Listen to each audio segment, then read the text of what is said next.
Josh Allen was close to perfect. James Cook was dominant.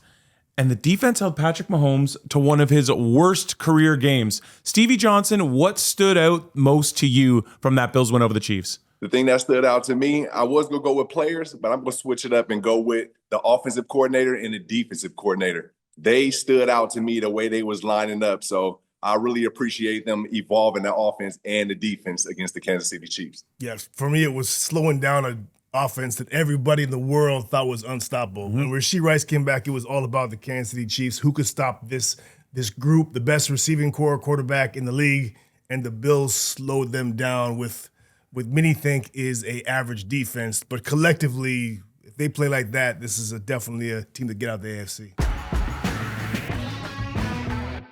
This is Broken Table. Hein, Chezzy, Stevie Johnson. A lot to get into with this game. Like, the defense, I think you kind of nailed it. When their defense is playing like that, they can be the best team in the AFC. But what changed for them over the last couple weeks? Because the D looked great against Carolina as well. So, Chezzy, when you're watching, what's changed over the last 2 weeks versus what we saw earlier in the season? I think just getting bodies and reinforcements back. I mean, this is that front four or front seven. If they're able to get after you, because we know Sean McDermott, Babbage, they don't want to blitz. They want to rush forward. They want to play coverage. If those guys can get to the quarterback, and Michael Hoyt looked good. Yeah, now unfortunately season over. Yeah, but Bosa was excellent, and if they can get pressure, now you have a back end that Benford's a playmaker with eyes. Maxwell Hairston, obviously, he's been a boost for this team. Getting those guys back, having a front four that can get after the quarterback, that is the big difference, and that is the formula for this team to win. And the last couple weeks, they've been doing that. And it's funny, you say getting guys back, and yeah, they got people back, but also at the same time, no Taron Johnson yesterday, no Ed Oliver yesterday, no Daquan Jones. You're technically down three of your top four defensive tackles. Getting guys back and losing more guys. Exactly. Like, it's kind of crazy. Also, no Shaq Thompson. Like, I don't really understand. One thing that stood out to me yesterday, obviously Hairston loved a lot from him, but Cole Bishop was everywhere. Cole Bishop was all over that field. And to me, he was a major part of one of Mahomes' worst games of his career. He was awesome. Hey guys, yeah, definitely. Cole Bishop, he was amazing. He played like a leader. He played seasoned, actually. He was covering other areas, bouncing to the other side, laying hits on people, making them feel his presence. I thought Bishop had the juice last night. And to speak on what Davis was saying as far as understanding the defense, man, he's right on point with it. As far as Babbage and McDermott, they don't really want to blitz, but to mix it in and how they disguised it was excellent. They wasn't just playing off coverage, not trying to get beat by the speed. They was playing press coverage. And that helped when you allow the defensive line to, do what they do and put pressure on Mahomes. And we saw, with Mahomes having the lowest output percentage of his career so far. I saw this stat this morning. On 20% of Mahomes' dropbacks, he was either sacked or forced to throw the ball away. How often do you see that? He usually gets away and makes something happen. If, at worst case scenario, he scrambles out of the way. 20% of those, he either picked off or was forced to throw it away. So just to add on to that, Mahomes pressured on 20 of 38 dropbacks, completed just 3 of 16 passes for 61 yards and the interception when pressured. And so but it wasn't quick pressures. Right. It was sort of like those, I feel like, were pressures coming from a mix of both your back end and your front four. Yeah. Like, I mean, Davis can account for this plenty. He's a champion. He's a DB. When you play press, it's a little bit different than playing off. When you play off a quarterback, they look at it like, oh, it's barbecue chicken now. I can carve up a defense in any way, even if you send a pressure. But when you press, you still got to account for it. Is my guy going to get that extra space or that extra push so that I can put it where I need to? And when you allow pressure, you can't do that. And that's what Mahomes was doing. Having Matt Milano come back, Terrell Bernard, having those familiar faces on the field, although they wasn't like game changers, but still, when you add that pressure and then the presence of those savvy vets, I mean, the Buffalo Bills look dominant. And I really like how they sent Christian Benford on the blitz. It was disguised a bit. He just attacked. When the Kansas City Chiefs made big plays, look at the defense. They were playing off, or they utilized that fake press, but you can tell they wasn't pressing. I think it was Cam Lewis or one of the DBs. They just ended up going into their zone or falling back. And then another 20-yard play happened. Every time the Buffalo Bills played press coverage, it was no big plays, except for the one against Hollywood Brown and Benford. But you can live with that. That's competing. It was a big play by Benford to stop him still. Well, let's get into some of the nuances of that defense. And this was old school McDermott football, where they played primarily nickel all game. They just said, KC, we are going to dare you to run the ball. And the Chiefs could not run the ball. Obviously, no Pacheco. It's a little harder. But they dared them to run. They couldn't run. Played a lot of nickel. But we got to talk about Hairston. And Chezzy, when you see Hairston, just how much can he change this defense and what they want to do? Yeah, you saw there's a couple examples. He can flat out run. I mean, that's combine and test scores it's funny. I say this all the time, but when I first got into the league and I looked around, there was a guy named Quentin Jammer who was drafted 5th overall by the Chargers. When I got there, the first couple of days, I saw him and I said, I think I'm better than him, or I'm as good as him, because I watched him off the line. He was getting juked off the line. He was losing balance, and I was patient. I was staying on the line of scrimmage, and about 3-4 days went by. It might have been 2 days went by, and all of a sudden he kind of got his patience and he calmed down a bit, and then you could see the gap between a guy with his skill level and me. But that's Maxwell Hairston. Because he's a 4-3 guy, he's simply able to do things in coverage and run with guys that... Running with Xavier Worthy, who set the combine record for 40 times. That's what I mean. And that's why those guys are drafted so high. You're going to have, due respect to Christian Benford, who's a good young corner, and not young, but he's a good corner. He's played great football. But the other corners, the Ingrams, the other guys they've had out there... Even Trey White. We've seen Trey burned in man coverage... Yeah. How many times? Yeah, at this time in his career. Anyway, the other guys, those guys, when you have elite speed, when you have that first-round draft pick type of skills, you can do things other guys simply can't do. There hasn't been a big flip, and we'll look at some of these numbers later, but there hasn't been a huge difference between man and zone that the Bills have started to play since Maxwell's coming to the game. It's been almost the same. But there are times that he can run with whoever he wants to run with consistently, and to have that at your disposal is just huge for this defense. Hey, Chezzy, get to the numbers after I say this. So this is what Chezzy's getting to. What Max Hairston is doing, he's lining up at press coverage right 1 to 2 yards from the wide receiver, and then on the hike, he's still there, and he's able to flip his hips and run stride for stride with a receiver at 4.2.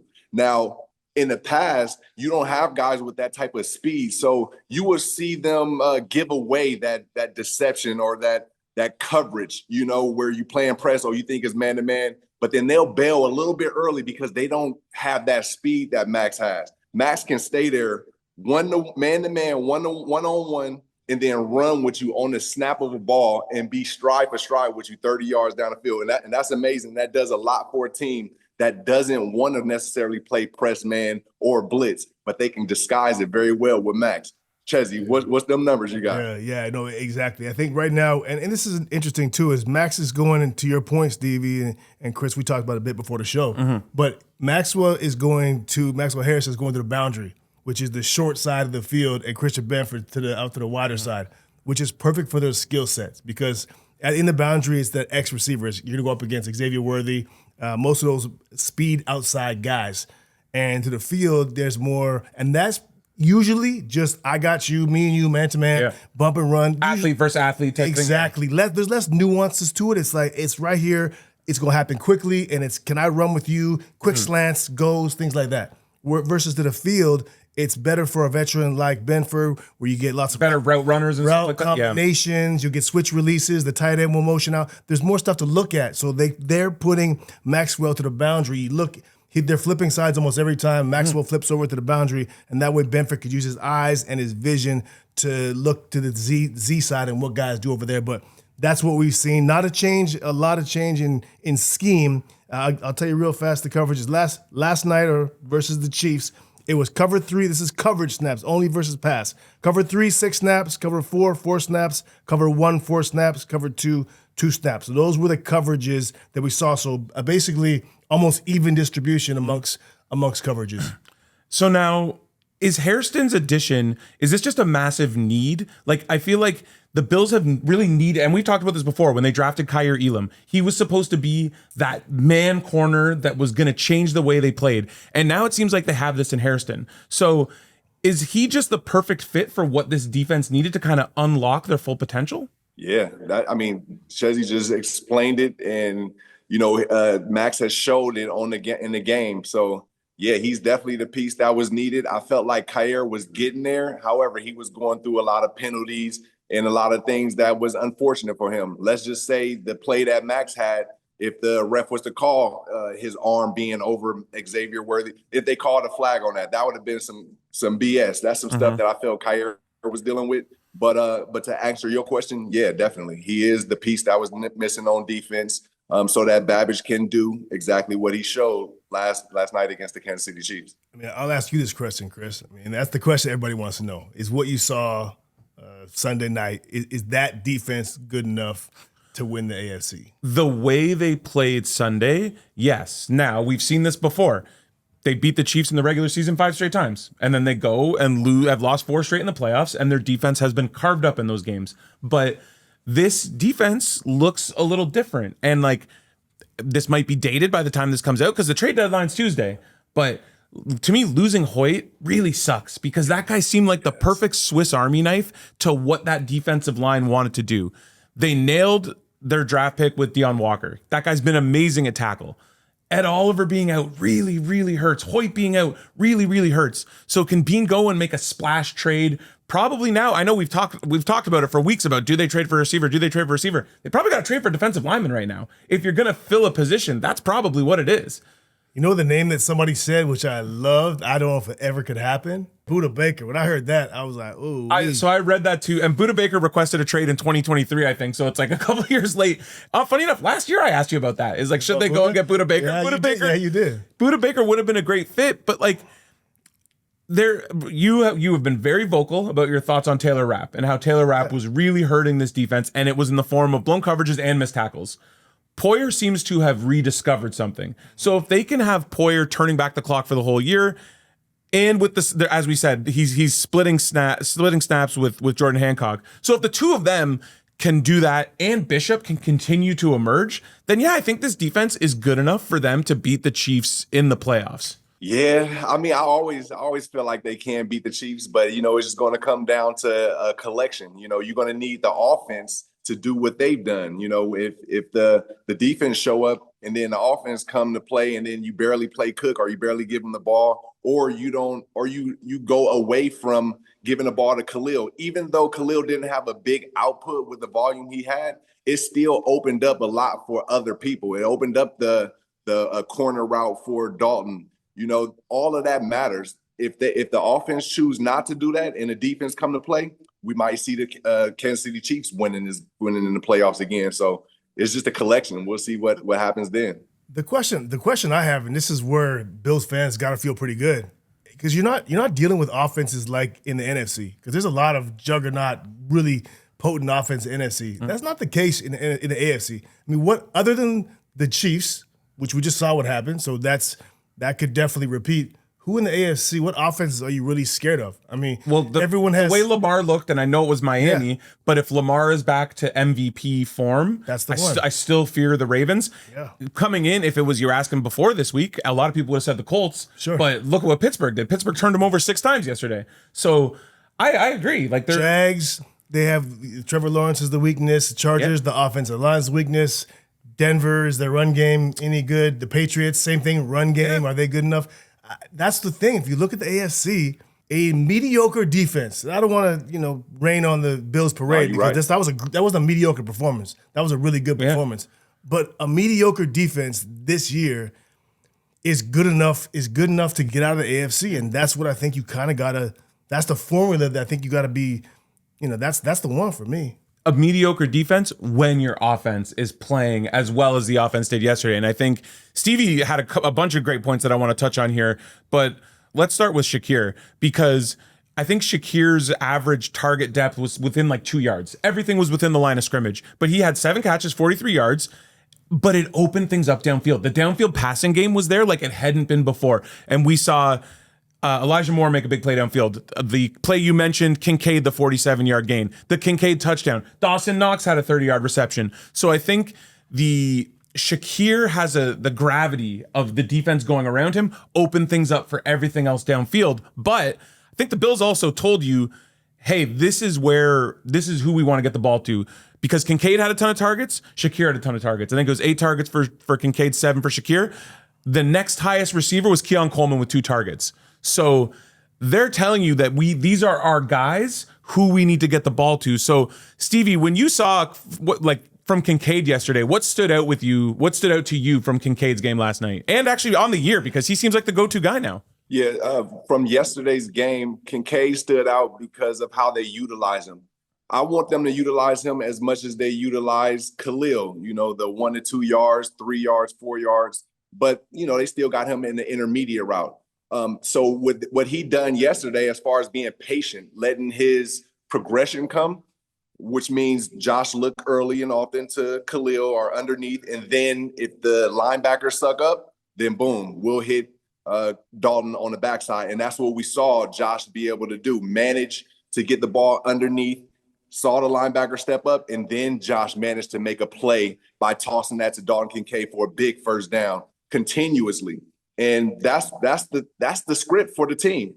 Either hit Khalil underneath, whether he do good or not, continue to do that because it's going to open up our other pass catchers. And then after the Khalil targets, hand it off to Cook. That's it. And that's all we need Josh to do is just manage that. And I was watching the game and I saw a lull. And I felt like the Buffalo Bills fans would have been like, oh, we need some more. Like, let's get some action. But really, you got to accept that. You got to accept that management material by Josh Allen to get the ball out in and underneath under 5 yards. That's what's going to open up those big plays. And we saw it. Once Dalton got an opportunity to route somebody, he made the guy touch dirt. So it was a touchdown, and it was excellent, recognition by Josh and for the team to make that play. It's kind of crazy to me that Josh Allen threw, I think, 3 incomplete passes, set the franchise record for completion percentage, had 3 total touchdowns, and it was kind of quiet. And no one's really talking about it was this great Josh game. And that, I think, just shows how this was, McDermott preaches it all the time, complimentary football. And they had it from everybody yesterday. And we've been clamoring for Cook to get that large percentage of the snap share. And it finally happened yesterday. He is the first running back to get 100 yards against the Chiefs defense in the last 33 regular season games. Bills are 6-0 this year when Cook has 100 yards. So man, it was in control. It all starts with Cook. He was the engine for all of that yesterday. Go ahead. Yeah, to add to your point, the Chiefs had no shot defensively. You know why? Because Cook was so good and they were so efficient in the run game. You know what the average third down distance was for the Bills on third down against Chiefs yesterday? I do not know. Under 5 yards on every third. That was the average, under 5 yards. So you got this Buffalo offense with Josh's ability to use his legs, with, to your point, Stevie, Shakir on the option routes in the middle, Kincaid, those guys that work the middle of the field with 4 yards and less on third down, with Josh's legs as an option. Good luck getting off the field. And that, again, I know we want Keon to be great outside. We want Josh to get healthy and go down the field. We want this offense to be explosive. That's great. But if your best players and your best matchups are Josh Allen using his legs, James Cook running the ball, and Dalton Kincaid and Khalil working the middle of the field, then God dang it, wear their asses out and don't worry about outside. Do what you got to do with your best players, and that's what we saw. And they were impossible to stop yesterday. Chezzy has been saying this since last year when everybody eats was the thing. He was seeing this. You got to let your main guys eat first, and that's going to open it up for everybody else. As players, I feel like we kind of understood that, but on the outside, it's more of the showtime. I need to see them making plays. Or they thinking is everybody gets 8 targets? No. You feed your main guys, and then that should open up everybody else. And if it don't, oh well. But as we saw last night, it's evident. It opens up for everybody, even though their output was only 2 targets outside of Khalil and Dalton. It's still success. Now, Bean preached this before the season when everyone's like, oh, you need a receiver. He's like, our running backs and our tight end group is fantastic. We don't. We can just feed those guys. And if those guys are that good, can you win? Can you go through January to a Super Bowl using primarily backs, tight ends, and I guess Shakir running that underneath stuff. Yes. The Absolutely. Patriots done it plenty. Yeah. The Patriots done it plenty, Yeah, and that's it's a good just example, about Brady. yeah. How's Yep. Brady going to utilize the offense? It's almost too another way of looking at it is that I always see that I'm a basketball player first. I always say that basketball is my first love, but when you're 5'9" and you don't have a jump shot, you got to change sports. But basketball is my love. We're hitting the courts all the time. Why aren't you ever coming out to the run? I don't get the invite, but I use the basketball analogy. I always take it to this: is where would you find a basketball team? You go through your best player. Yeah. You get the ball in the post to your best guy. He goes to work. If you double team him, then you swing, and that's your next option. Mm-hmm. That's the way it works. And Simple. football offenses are the hardest to guard when you use the same type of theories. Like give the ball to your best. Give the ball to James Cook every play until they bring the extra guy in the box. And now the numbers game says that you have Shakir. That backer comes down, that strong safety comes down. Now you know the numbers game has changed, and Shakir's one-on-one. He's your next best option. Now it's his time to win. Now if they bring the other safety down and double him, now you got Josh Palmer outside. He's your next option. Now he's one-on-one. Like use your best people, and for the Bills, it's going to be James Cook and Josh Allen, and then go off of that. That's what I always said about everybody eats. It's not everyone eats. We'll just go to whoever gets it. It's go to your best person, feed them, run it through them, and then the options off that. If that becomes everybody eats because of that, then so be it. Well, one interesting thing that's a trend lately that a lot of teams are doing, and I know the Bills sort of started this trend last year with the extra lineman, bringing the 6 linemen in, but they've sort of changed that now with the drafting of Jackson Hawes, who is a really, really big body and a great blocker, and you're seeing them go to sometimes 3 tight ends on the field at the same time. And this is now something that's sort of a trend in the NFL where if you can bring 2-3 tight ends in, and to your point, then there's the extra man in the box. But if you can then throw out of those sets, that is a new inefficiency, and the Bills seem to be utilizing that a lot. Absolutely. Yeah, great point on that, Hein time. And I think they should utilize that even more. Utilize it even more to get those short downs, like Davis was saying earlier. The average third down was under 5 yards. And James Cook usually don't get touched. We was talking with our partner Takia last show, 7 yards down the field before he gets touched. So yeah, I mean that's what we want. Utilize those big dogs and those big athletic dogs at that point, and continue to dominate. And don't sit back there and try to make things happen. Just take what they're given already and go from there. It's funny you mentioned the tight ends and Jackson Hawes in particular. Last game, not this week, but versus Carolina in the first half, and this is game plan stuff that the Bills are seeing. Joe Brady had Jackson Hawes and Dawson Knox out-snapped Dalton Kincaid in the first half of the game last week. Both of them did. Like that. Those guys, neither one of those guys ever out-snapping Dalton. But there was something in the game plan where it's like, nope, we're going to use those two guys because they're blocking. It was run that toss to the left side over and over and over again, and Carolina couldn't stop it. Their second and third tight end, not one of them out-snapped their first-round pick. 2 of them out-snapped them. Yeah. And Reggie Gilliam, shout out to him. Him too. Yes. Great point. Offensive line, that helps when you utilize your main guys, which is Cook, I would say. Then you open it up for everybody else, like a Reggie Gilliam. It doesn't have to be on the stat sheet. Here's something for you guys. They talking about the tush push.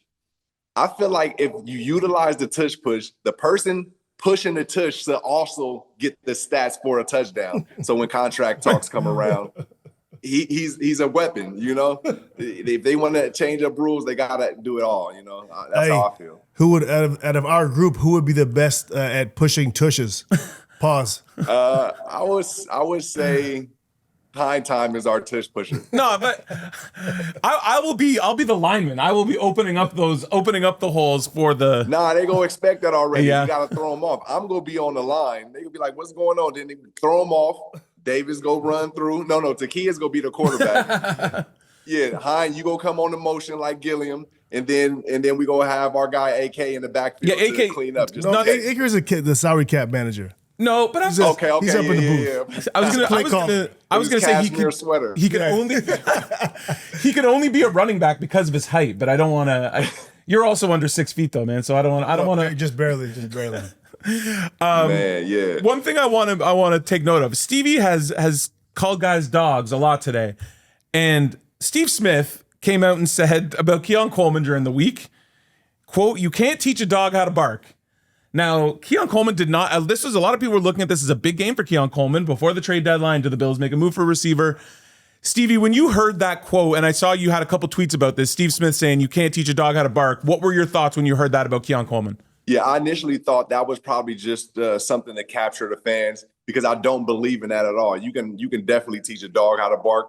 You know, like I said on my post, I've taught many kids how to become dogs, but it's just about how you groom them into that, you know. And I said, you know, you don't hold their hands all the way through. And that's what nobody's holding Keon's hand. You know, Keon has to realize who that message is coming from. Steve Smith, one of the guys who was a 5'8" special teams guy coming into the league. Definition of a dog at receiver. The definition, and became the number one. So, you know, you got to understand who that message and who that challenge is coming from. And that's good that Keon didn't, you know, shoot back with fire. You know, that's good. He's handling it great. You know, I thought that was great how he handled it. And he's not forcing the issue. Again, Keon's not in control of how many targets he's getting. If he was, we would see Keon in the news for things like A.J. Brown is in the news for, you know. So I'm cool with how he's handling it. Hopefully the community can stay with Zero, and the facility, the managers and everybody stay with him, and just let them continue to grow.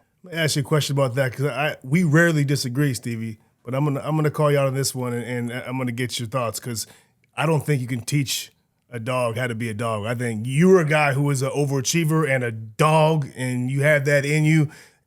I don't think, and I play with many guys who have crazy talent, and I'm like, this guy just had a little bit of dog in him, and I'm certain that people along the way, many years, have tried to put dog in guys and just can't. Why? What makes you think you can put dog in someone? Because I don't think at this level, once you're here, and by the way, let me add to that, I don't think that Keon Coleman is not a dog. I don't think he wouldn't have got to where he's at if he doesn't have some dog in him.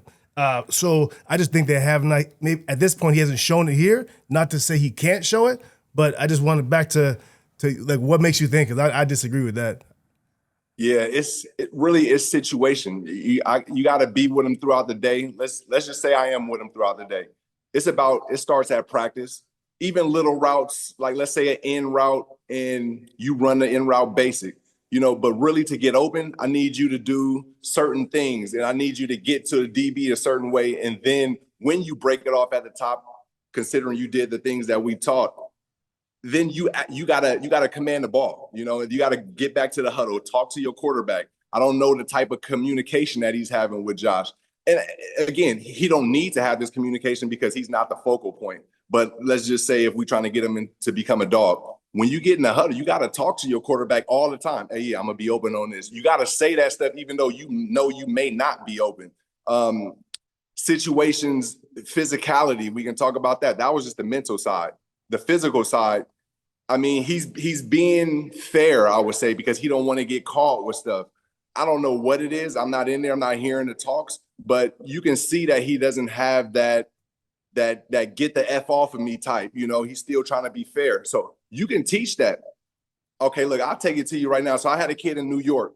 He was a good player out there, really good. He came out to California and he wanted to be the best. Out in California is a whole different type of football. Now, I threw him in there with the dogs and I told him what to expect, and he had to get through it. He didn't do the best that first day, and I didn't hold his hand and baby him, but I let him know, and I prepared him for what he's going to go through. And this is how you have to act. You got to be somewhat illegal. You can't just be fair, because these guys don't play fair out here. In the NFL, they're not playing fair. So what he ended up doing, he adapted. He evolved each week. And he became the number one, top 5 in California as receivers coming from Buffalo, New York.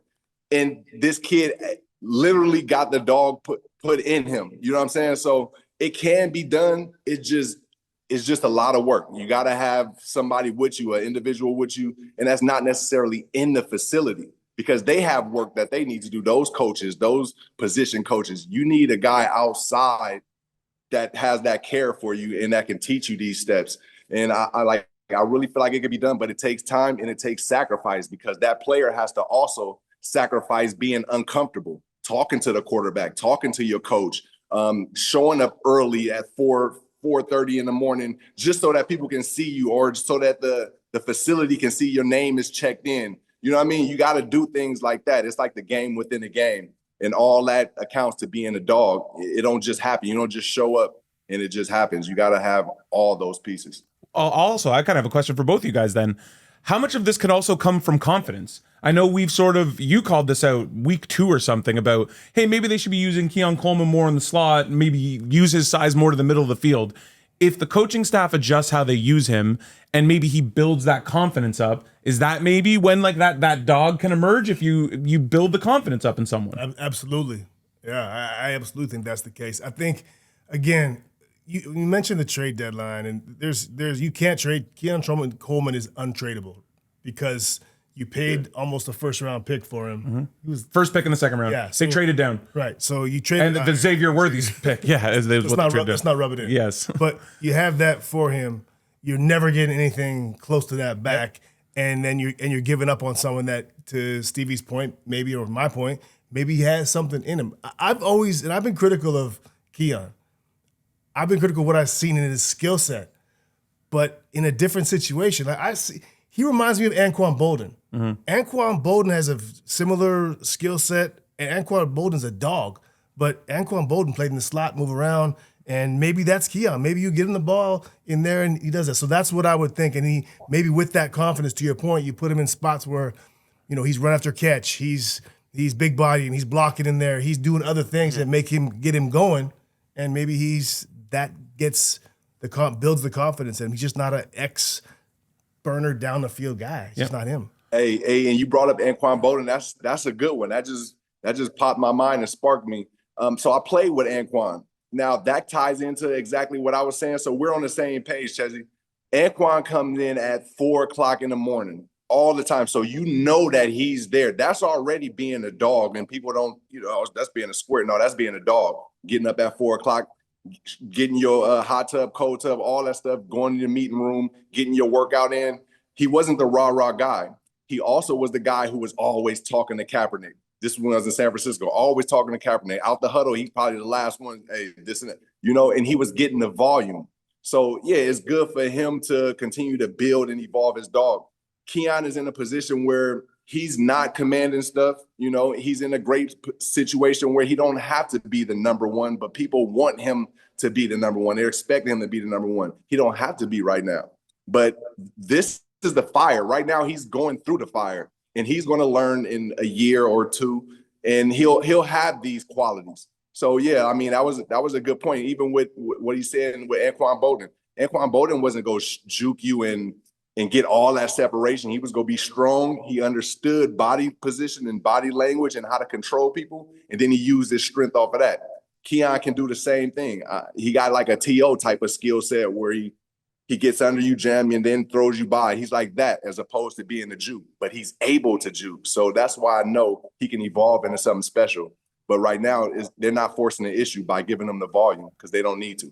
Also, too, like, this guy's only a year and a half into his career. That's it. So, like, not very long. So we can, maybe with the emergence of all these, like we talked about with Kincaid and Shakir, maybe now if we can get the focus is a little less on him, maybe by the time you get to playoffs, he will kind of give you something. And now I know I'm surrounded by 2 former NFL players, but if we want to talk dog rankings on this set, I'm coming off of a Friday World Series game, a Saturday World Series game, then woke up early Sunday to go to Buffalo for Bills Chiefs. So like, I think that puts me in the conversation with the two of you with some late night. Big dog. That's big dog.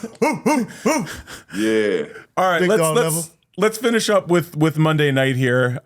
We got it's kind of a fun game actually with Cowboys and Cardinals, and let's just get right into our best bet here because I look at this spread and I know last week favorites dominated. This week the dogs. That's the theme of the show. The dogs were barking yesterday as we saw some big upsets, some big money line upsets, and I know the term rat line when you look at something. It's like, oh, that's from the Ringer guys. They always call it a rat line. That Steelers Colts, that looked like a rat line. And I look at tonight with Cardinals Cowboys, but I'm taking the bait. I am falling into that rat trap, and I love the Cowboys -3. How can you not? I know it's Jacoby Brissett. Why am I wrong? Why is this -3 tonight? Because they can't stop anybody. That's the one reason. But yeah, can they stop Jacoby Brissett? Like, come on. I don't know. Yeah, it smells. They can still score. There's another phrase often used, but it's similar. If it looks too good to be true, there's something there. Yeah. So yeah, I agree. That line looks fishy. But hey, it's probably. Look, I bet you're on you might win, but I think that's probably the wrong side of what they call the sharp bettors. Yes. I bet you the sharps are on the other side. I haven't looked at this game deeply yet, but I would venture to guess that the sharps are on the other side. Maybe I just go Cowboys team total. That's kind of what I've been doing throughout the year. But what do you like tonight as your best bet then? Yeah, I like Javonte Williams touchdown. I mean the Cowboys, that offense, they're scoring at will. They'll score tonight, and their best running back will get in. I got Javonte to score. Stevie, what do you want tonight? Okay. For me, I was looking at Dak, and I was going to say under on Dak, under 260, and then I'm going to add Javonte Williams with over. Is it 55 high time? I think it was 65 and a half. 65. Yeah, I feel like they go give the ball to Javonte Williams, and he's going to control the game. So I'm going to go over 65 with Javonte and under 265 with Dak Prescott. One note on your Dak bet too with the Cardinals. Only giving up 207 pass yards per game over their last 3, so that Cardinals secondary has been a little better over the last month or so. But that's all for us today. Stevie, play us out after that big Bills win over the Chiefs. Yeah, I don't want to mess this up, but as you guys see, the poppies here, just for those that don't know, we're honoring the veterans, and the flower itself represents the sacrifice, the peace, and the resilience. This has been a Broken Table production. Stay tuned for next week. One love, and go Bills for life.